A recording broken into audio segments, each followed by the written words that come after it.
জুলাই গণঅভ্যুত্থানের সময় সংঘটিত মানবতা বিরোধী অপরাধের মামলায় সাবেক প্রধানমন্ত্রী শেখ হাসিনা ও সাবেক স্বরাষ্ট্রমন্ত্রী আসাদুজ্জামান খান কামালের বিরুদ্ধে ঐতিহাসিক রায় দিয়েছে আন্তর্জাতিক অপরাধ ট্রাইব্যুনাল। একাধিক অভিযোগে দুজনকে মৃত্যুদণ্ড এবং সাবেক আইজিপি চৌধুরী আব্দুল আল মামুনকে ৫ বছরের কারাদণ্ড দেওয়া হয়েছে। এই মামলার দুইজন আসামিকে সর্বোচ্চ শাস্তি মৃত্যুদণ্ড দেওয়া হয়েছে। একজন আসামি যিনি রাজসাক্ষী হিসাবে নিজেকে আদালতের সামনে উপস্থাপন করেছেন, সার্বিক বিবেচনায় আদালত তাকে ৫ বছরের কারাদণ্ড প্রদান করেছে। সোমবার ট্রাইব্যুনাল ১-এর চেয়ারম্যান বিচারপতি গোলাম মর্তুজা মজুমদারের নেতৃত্বে ৩ সদস্যের বিচারিক প্যানেল এর রায় ঘোষণা করেন। প্যানেলের অন্য ২ সদস্য ছিলেন বিচারপতি শফিউল আলম মাহমুদ ও বিচারপতি মহিতুল হক এনাম চৌধুরী। মামলাটিতে শেখ হাসিনা, কামাল ও চৌধুরী আব্দুল আল মামুনের বিরুদ্ধে মোট ৫টি অভিযোগ আনা হয়েছিল।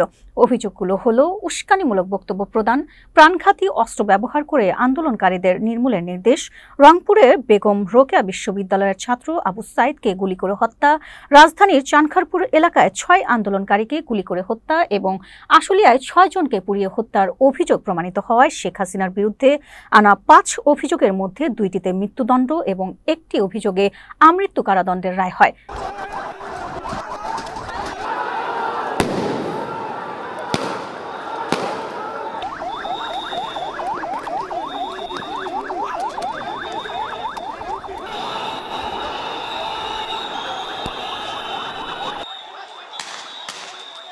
অন্যদিকে একটি অভিযোগে সাবেক স্বরাষ্ট্রমন্ত্রী আসাদুজ্জামান খান কামালের মৃত্যুদণ্ড ঘোষণা করেন ট্রাইব্যুনাল।